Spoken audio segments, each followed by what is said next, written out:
코로나19 시대를 맞이해서 여러 가지 많은 예배 제약도 있습니다만은 많이 오셔서 우리 함께 예배드리게 된 것을 감사하게 생각합니다. 설교 시간에 목사가 마스크를 벗어야 되느냐 말아야 되느냐라고 하는 것을 질병본부에 질의를 했습니다. 그 질병본부에서는 아주 좀 희한한 대답을 했는데, 가수들이 또 우리 성악가들이 음악을 할 때에 마스크를 벗는 것처럼 목사들은 설교 시간에만 벗어라, 이렇게 얘기를 했어요. 질병본부에서 볼 때는 목사가 설교하는 게 연예인들이 노래하는 정도로 보는 것 같아요. 그런데 저는 마스크를 벗는 이유가 하나님의 말씀은 어떤 것으로도 방해받으면 안 된다라고 하는 상징적인 의미에서 저는 설교할 때마다 마스크를 벗고 합니다. 그렇게 양해해 주시길 바랍니다. 잘 아시는 대로 우리 그리스도는 왕족으로 이 땅에 오셨습니다.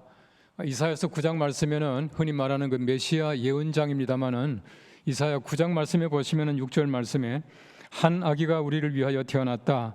우리가 하나들을 보냈다. 그는 우리의 통치자가 될 것이다. 그의 이름은 놀라우신 좋은 자, 전능하신 하나님, 영존하시는 아버지, 평화의 왕이라 불릴 것이다 라고 말하고 있습니다. 우리 예수님께서 이 땅에 오시기 전에 이미 예수님께서는 왕으로 이 땅에 오실 것이다 라고 하는 것을 예언해 주셨고, 또 하나님께서 그렇게 예수님을 이 땅에 보내주셨습니다. 또한 이사야 11장 1절 말씀에는 말합니다. 이새의 줄기에서 한 싹이 나며 그 뿌리에서 한 가지가 자라서 열매를 맺는다 라고 말하고 있습니다. 이새는 잘 아시는 대로 다윗의 아버지인데, 바로 다윗이라고 하는 왕의 가문에서 예수님께서 이 땅에 태어나실 것이다 라고 하는 것을 이 구약 성경 말씀 여러 곳에 보면은 예수님께서는 이미 왕족이다, 왕이다 라고 하는 사실을 얘기해 주고 있습니다. 우리가 잘 아는 대로 마태복음 2장 말씀에 보시면은 예수님께서 이 땅에 태어나신 탄생 기사가 있습니다. 그 탄생 기사에 보시면은 동방의 박사들이 그 큰 별을 보고 또 왕이 태어났다라고 하는 사실을 알고 예루살렘까지 와서 왕궁에 와서 헤롯에게 묻기를 왕으로 나신 이가 어디 계십니까? 라고 묻습니다. 아마 우리 동방의 박사들이 왕궁을 찾아왔다라고 하는 것, 또 왕으로 나신 이가 어디 계십니까? 라고 물었다는 것은 당연한 이치라고 생각되어져요. 저는 혼자 그런 상상을 해봅니다. 사실은 그 동방의 박사들이라고 하는 사람들이 소위 말하는 지혜로운 사람들인데, 이 사람들이 예루살렘까지 왔다가 베들레헴 가서 보니까 마국간에 아이가 있지 않습니까? 그래서 왕이 아니다 라고 얼마든지 돌아갈 수 있을 겁니다. 그러나 왕으로 인정하시고 예수님께 경배하고 유향과 모략과 황금을 드렸다라고 하는 것은 왕으로 인정하는 지혜가 있었다라고 하는 것이에요. 우리에게도 마찬가지입니다. 어떻게 2000년 전에 이 땅에 오신 예수 그리스도가 우리의 왕이냐? 우리의 왕으로 인정하는 그 자체가 우리의 신령한 지혜, 영적인 지혜라고 생각이 되어지는 것입니다. 누가복음 2장 4절 말씀에는 말합니다. 요셉은 다윗 가문의 자손이므로 갈릴리의 나사렛 동네에서 유대에 있는 베들레헴이라는 다윗의 동네로 가셨다, 그렇게 말하고 있습니다. 이 다윗의 동네라고 하는 것은 왕족의 동네, 왕가가 있는 동네라고 하는 그런 뜻입니다. 더 확실한 것은 예수님께서 십자가에 못 박혀 돌아가실 때 보십시오. 여러분 그 십자가에 못 박혀 돌아가시는 그 장면에 보시면은 참 재미있는 사건이 나타나요. 그것이 뭐냐 하면 예수님의 십자가에 죄표를 붙였다, 그렇게 말하고 있습니다. 빌라도가 유대인의 왕이라고 하는 죄표를 붙였다, 그렇게 말하거든요. 그 사람들이 말하기를 자칭 유대인의 왕이라고 하자, 그렇게 말했을 때에 빌라도가 말하기를 내가 쓸 것을 썼다, 그렇게 말하지 않습니까? 여러분 성경 말씀을 잘 보십시오. 예수님께서 죄표에 유대인의 왕이라고 썼는데, 예수님께서 유대인의 왕이라고 쓴 그 글이 세 나라 글이에요. 히브리 말과 로마 말, 라틴 말과 헬라 말, 세 말로 기록했다, 이렇게 말하고 있습니다. 굉장히 중요한 사건이에요. 역사가들은 말합니다. 고대 역사는 세 줄기가 있다, 이렇게 말하고 있어요. 세 줄기라고 하는 것은 헬라의 문화와 문학, 로마의 법과 정치, 그리고 히브리의 종교, 이 세 물줄기가 고대 역사를 이루었다는 거예요. 그런데 성경 말씀을 잘 보시면은 바울이 고린도에 가서 아리오바고에 가서 설교합니다. 바울이 헬라를 찾아간 다음에는 헬라가 기독교화돼요. 잘 아시는 대로 헬라라고 하는 나라는 지금 소위 말하는 힐랍 정교회 나라지만은 전 국민의 98%가 기독교인들입니다. 바꿔 말하면은 바울이 간다면은 헬라의 문화와 문학도 기독교화했다는 것이에요. 어떤 분이 말합니다. 로마에 가보십시오. 로마에 가보시면은 기독교를 빼놓고는 볼 곳이 없습니다라고 말할 만큼 로마도 기독교화합니다. 그래서 결국은 헬라와 로마가 히브리의 종교에 합류가 되었다, 그렇게 말하고 있어요. 바꾸어 말하면 예수님께서 유대인의 왕이다라고 하는 것은 그 당시에 헬라 말로, 로마 말로, 히브리 말로 적었다는 것은 고대 역사가 예수 그리스도를 왕으로 인정하는 계기가 되었다라고 하는 것이에요.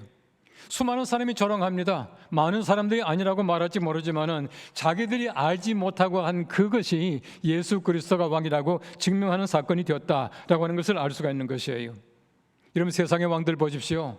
고대 역사를 보시면은 왕권 얼마나 절대적인 권력입니까? 이 좋은 것을 버린 사람이 얼마나 많은지 몰라요.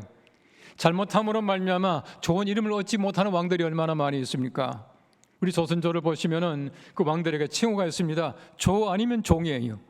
그런데 그 조와 종을 얻지 못한 군이 있습니다. 잘 아시는 대로 연산군과 광해군 같은 사람이에요.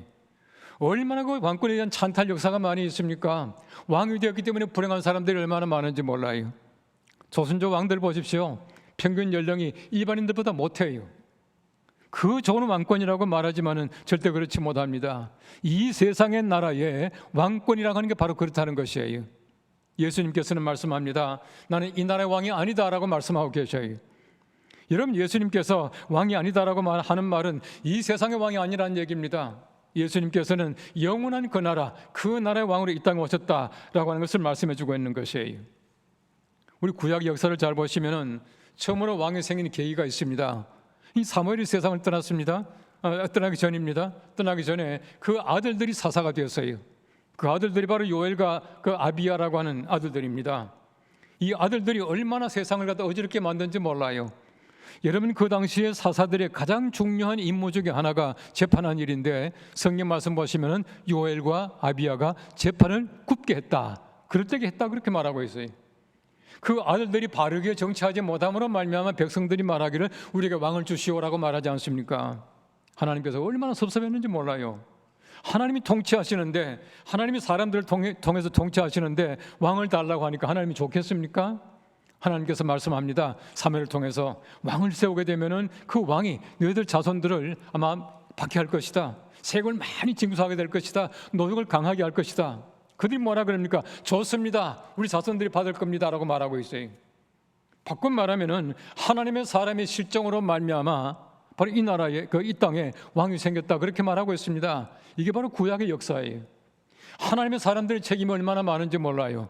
하나님의 사람들이 잘못함으로 말미암아 이 땅이 오히려 하나님의 사람들 조롱할 때 얼마나 많은지 몰라요. 여러분, 구약 성경 말씀에 요나스를 잘 보십시오. 요나스를 잘 보시면은 하나님의 사람이 잠들고 있으니까 세상 사람들이 뭐라 그럽니까? 세상 사람들이 오히려 깨워요. 하나님의 사람이 잘못함으로 말미암아, 요나가 잘못함으로 말미암아 세상 사람들이 함께 고통을 받습니다. 하나님의 사람 한 사람의 잘못으로 말미암아 배에 타고 있던 모든 다른 사람들, 하나님 알지 못하는 사람까지 풍랑만 나잖아요. 하나님의 사람들이 책임이 이렇다는 겁니다. 우리 교회가 잘못함으로 말미암아 세상이 혼란 속에 빠질 때가 얼마나 많이 있습니까? 하나님의 사람의 잘못으로 말미암아 왕을 달라고 소리 지르기 시작했다는 것이에요. 하나님께서 결국은 허락하셨어요. 우리 개혁주의의 아버지라고 말하는 깔뱅은 가장 이상적인 교회 제도가 데모크라시와 오토크라시에 잘 조화된 것이다, 그렇게 말을 했어요. 여러분, 교회는요, 하나님의 역사라고 하는 것은 데모크라시가 아니에요. 하나님께서 민주적으로 하십니까? 아니에요. 하나님은 절대 권력을 가지고 하나님께서는 오토크라시 하셔요. 바꾸어 말하면 하나님께서는 누구하고 의논하는 것이 아닙니다. 하나님께서 하나님의 계획과 하나님의 생각 속에서 세계를 지배하시고 세계를 운행해 나가시는 것이에요. 누구하고 절대 의논하지 않습니다. 교회라고 하는 것은 신적인 독립체요, 동시에 인적인 독립체예요. 휴먼 엔티티와 디바인 엔티티가 함께 있는 것이 교회입니다. 그러므로 교회라고 하는 것도 데모크라시와 오토크라시가 함께 잘 조화되어야 된다, 그렇게 말하고 있는 것이에요. 어쨌든 보십시오. 예수님께서는 이 땅에 왕으로 오셨습니다. 분명히 왕이십니다. 이 나라를 통치하시는 왕이 아니고 마침내 하나님께서는 이 나라가 하나님의 거룩하신 나라가 변화되게 되고 바로 그 나라의 왕으로 예수님께서 이 땅에 오셨다라고 말씀하고 계시는 것이에요. 그리스도는 그 나라의 왕이십니다. 오늘 성경 18장 36절 말씀 말합니다.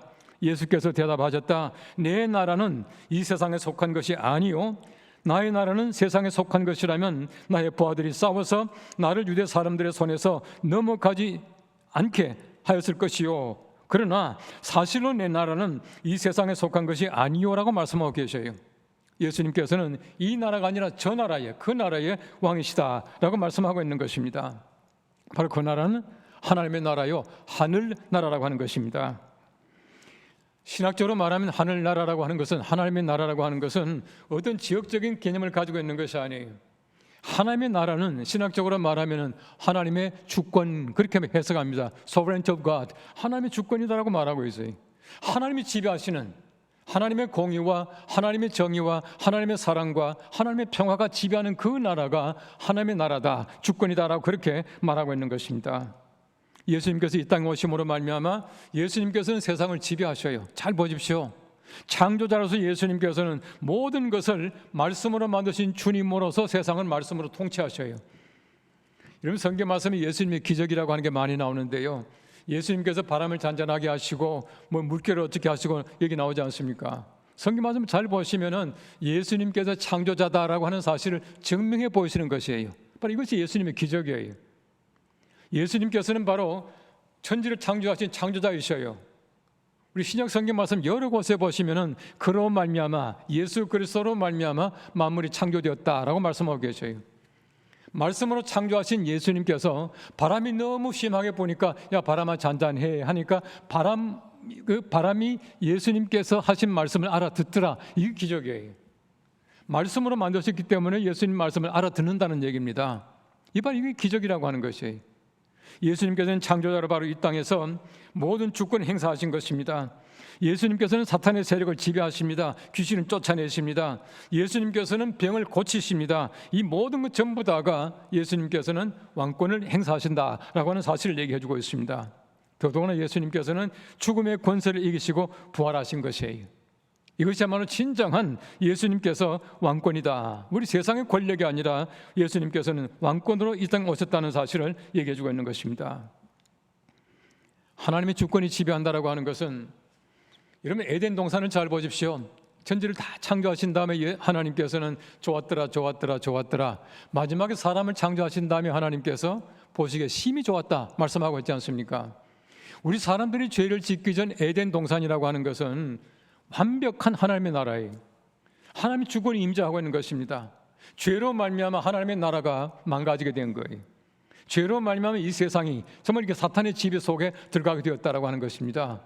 그래서 성경 말씀에는 보시면은 공중의 권세 잡은 자라고 그렇게 말하고 있지 않습니까? 사실은 보면 하나님의 나라가 이 땅에 임한다라고 하는 것은 굉장히 중요한 우리의 사명이에요. 아까 우리 그 주기도문 찬양도 했습니다만 보십시오. 하나님의 나라가 임하십시오라고 우리가 주기도문 암송하지 않습니까? 노래하지 않습니까? 얼마나 중요한 기도인지 몰라요. 여러분 주기도문은요 정말 어려운 기도입니다. 바꾸고 말하면 우리가 입으로 하는 기도가 아니거든요. 내 삶으로 하는 기도가 되어야 합니다.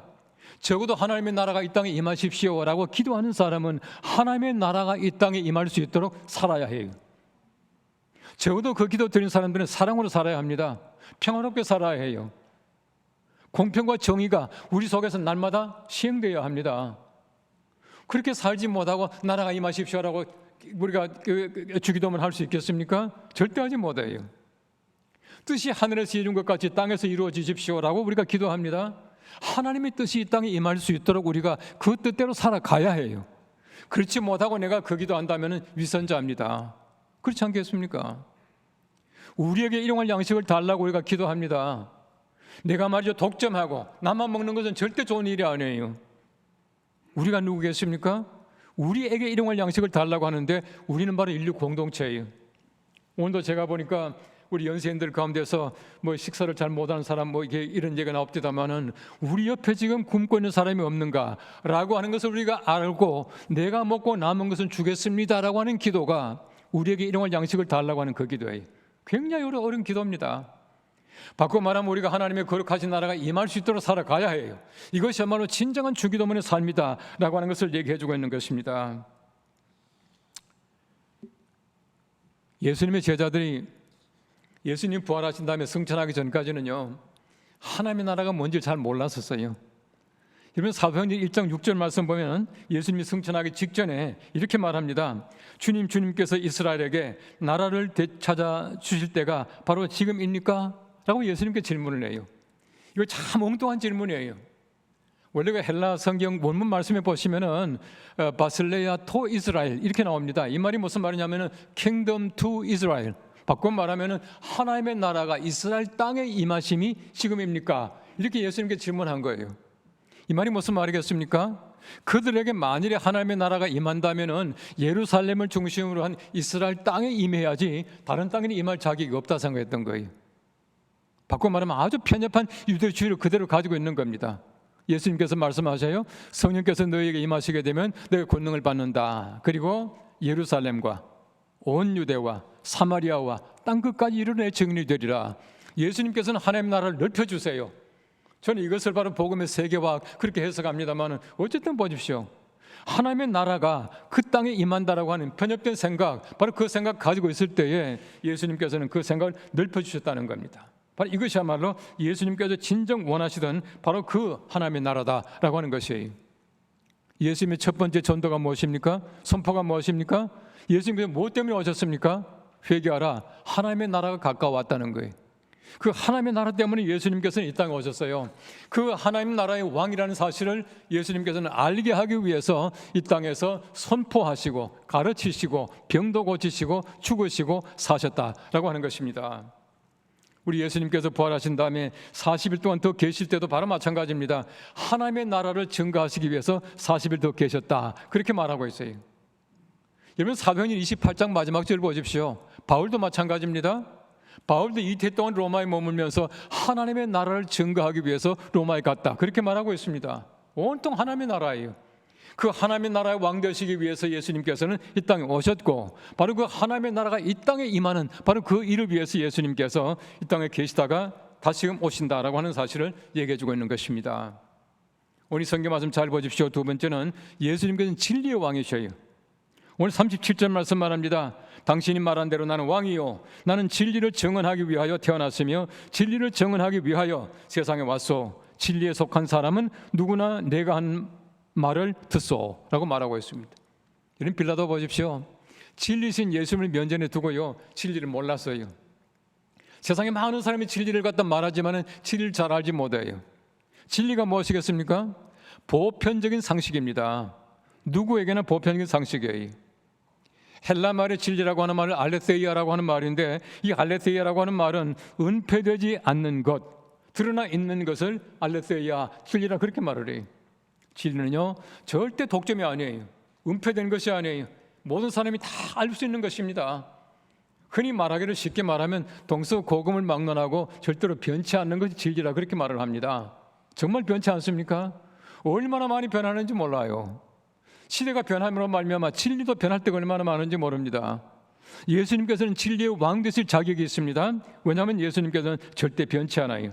그래서 우리 성경 말씀을 보시면은 예수님께서는 히브리서 13장 말씀 말합니다. 예수 그리스도께서는 어제나 오늘이나 영원히 한결같은 분이십니다 라고 말하고 있습니다.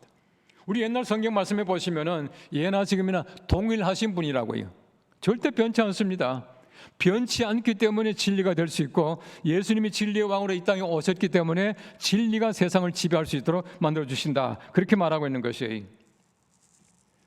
맥스 루케더라고 하는 미국의 유명한 그 목회자 저술가가 있습니다. 이분이 참 재밌는 얘기를 했어요. 예수님께서 입으신 옷을 보십시오. 예수님의 옷, 십자가 못 박에 돌아가실 때에 그 예수님의 옷을 갖다 서로 제비 뽑지 않습니까? 근데 예수님의 옷을 얘기합니다. 예수님의 옷이 통옷이라고요. 통옷이 무엇이겠습니까? 꿰맨 솔기가 없는 통옷이다, 이 말입니다. 어떤 분이 참 재미있는 해석을 했습니다. 예수님의 옷이 통옷이듯이, 솔기가 없듯이 예수님께서는 꿰맨 자국이 없고 한결같다는 거예요. 예수님의 삶이 한결같습니다. 예수님의 심성이 한결같습니다. 그래서 예수님께서는 진리가 될 수 있다라고 말씀하고 있는 것이에요. 예수님 이 땅에 태어나실 때 보십시오. 요한복음 1장 말씀에는 영적으로 예수님의 탄생하심을 얘기하고 있는데 14절 말씀 말합니다. 그 말씀은 육신이 되어 우리 가운데 사셨다. 우리는 그의 영광을 보았다. 그것은 아버지께서 주신 외아들의 영광이었다. 그는 은혜와 진리가 충만하였다라고 말하고 있어요. 예수님이 이 땅에 오실 때 이미 진리가 충만했습니다. 예수님은 진리였습니다. 예수님 스스로 말씀합니다. 내가 곧 길이요 진리요 생명이다 라고 말씀하고 있어요. 예수님이 진리십니다. 그러므로 예수님께서는 진리의 왕이 될 수 있는 것이에요. 여러분, 세상의 진리가 자꾸 변한다고 말합니다. 진리가 없다고 말합니다. 그러나 예수님께서는 변치 않는 진리로 오셨고 예수님께서는 변치 않기 때문에 예수님께서는 진리가 될 수 있다라고 하는 것을 얘기해 주고 있는 것이에요.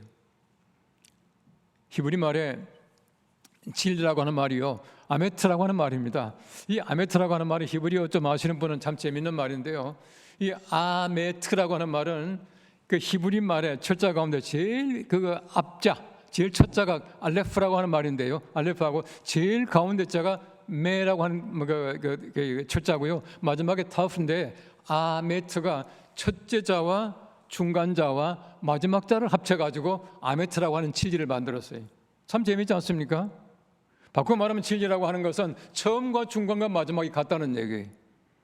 여러분 잘 보십시오. 우리 기독교 윤리가 왜 어렵습니까? 처음은 참 좋아요. 목적이 선합니다. 결과도 괜찮은데 과정이 그러면 절대 그건 선이 아니에요.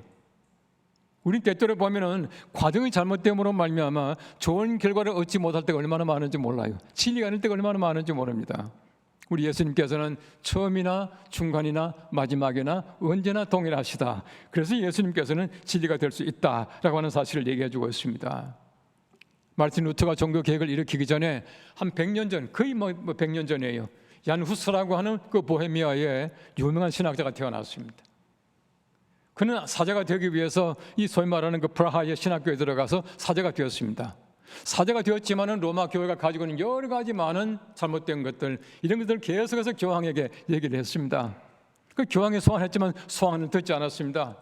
마침내 그가요, 교황의 명령으로 말미암아 화형을 당하게 돼요. 여러분, 독일의 제일 그 남단에 갔으면 콘스탄츠라고 하는 그 도시가 있습니다만은 그 도시에서 화형을 당했습니다. 지금도 거기 가보시면은 이 야누스가 그 사형당한 장소가 이렇게 기념으로 그 만들어져 있습니다만은 그가 이 땅에 있을 때에 가장 많이 진리를 외친 사람이라 그렇게 말을 하고 있습니다. 그가 그 화형되기 전에 남긴 그 글이 있습니다. 진실한 그리스도인들이여, 진리를 찾아라, 진리를 들으라, 진리를 배우라, 진리를 사랑하라, 진리를 말하라, 진리를 지켜라, 죽기까지 진리를 수호하라. 그것은 진리가 나를 죄와 악마의 영원의 죽음과 마침내 영원한 죽음으로부터 자유롭게 하기 때문이다. 그렇게 말을 했어요. 얼마나 진리를 많이 얘기했습니까? 바로 그분은 진리 때문에 이 땅에 왔고 진리 때문에 목숨을 버린 사람이. 후스라고 하는 말이 거위라고 하는 뜻이거든요. 근데 그가 이제 죽기 전에 말합니다. 너희들은 지금 거위 한 마리 죽였지만 100년 후에 백조가 나타날 것이다 라고 말을 했습니다. 100년 후에 마틴 루터가 종교개혁을 성사시켰다, 그렇게 해석하는 것이에요. 다시 말하면 진리라고 하는 것은 영원히 변치 않습니다. 얼마나 진리가 중요합니까? 더더구나 연세인들은 진리가 얼마나 중요합니까? 진리가 우리를 자유케 하는 것이에요. 진리와 자유라고 하는 것은 우리 학교의 교훈뿐만 아니라 우리의 삶이 되어야 해요. 정말 진리로 살아가야 합니다. 그렇게 해야 정말 진리이신 예수 그리스도 왕으로 모시고 살아가는 사람들의 모습이 될 수 있다라고 하는 것을 말해주고 있는 것입니다. 우리 성경 말씀은 진리이기 때문에 항상 표준이 될 수가 있습니다. 구원의 복음이 될 수가 있습니다. 예수 그리스도께서 영원히 변치 않는 진리이시기 때문에 우리가 구주가 될 수 있다고 하는 것입니다. 제가 말씀드린 대로 얼마나 왕권 찬탈의 역사가 많이 반복이 되었습니까? 저는 이 말씀을 혼자 묵상하면서 그런 생각했습니다. 예수님께서는 왕이십니다. 얼마나 쉽게 얘기합니까? 정말 여러분들 예수께서 여러분들의 왕이십니까? 얼마나 세상에 많은 것들이 왕권 찬탈하는지 몰라요. 예수님께서 왕이신데 우리 세상에 여러 가지 많은 물질과 지식과 명예와 과학과 여러 가지 많은 것들이 예수 그리스도 대신에 그 자리 차지할 때가 얼마나 많은지 몰라요. 바꿔 말하면 예수님의 그 왕권을 돈이 차지하고 있고 세상의 명예가 차지하고 있고 세상에 여러 가지 많은 과학과 지식이 차지하고 있을 때가 얼마나 많은지 몰라요. 정말 우리 마음속에 예수 그리스도가 왕으로 모시고 왕권 찬탈의 역사가 없어야 된다는 것이, 예수 그리스도를 우리의 왕으로 모시고 정말 예수 그리스도와 더불어 살아갈 수 있는 귀한 은혜가 함께 하시기를 간절히 바랍니다. 누가복음 1장 32절 말씀에는 말합니다. 주 하나님께서 그에게 그의 조상 다윗의 왕위를 주실 것이다. 그는 영원히 야곱의 집을 다스리고 그의 나라는 무궁할 것이다 라고 말하고 있습니다. 예수 그리스도 그 왕권은 절대로 찬탈되어서는 안 된다는 것이, 어떤 것도 예수 그리스도의 위치에, 예수님의 왕의 위치에 있어서는 안 된다라고 하는 것입니다. 우리 예수 그리스도를 정말 왕으로 모시고 우리 세상에서 정말 하나님의 거룩하신 나라가 임할 수 있도록 살아가는 지혜롭고 거룩한 주의 백성들 다 되시기를 간절히 바랍니다. 기도하겠습니다. 예수님 왕 되심을 감사합니다. 우리가 예수님 왕으로 모시고 그 나라가 이 땅에 임할 수 있도록 정의롭고 평화롭게 사랑으로 살아갈 수 있는 지혜로운 그리스도인들이 되게 하여 주소서. 예수님의 이름으로 기도합니다. 아멘.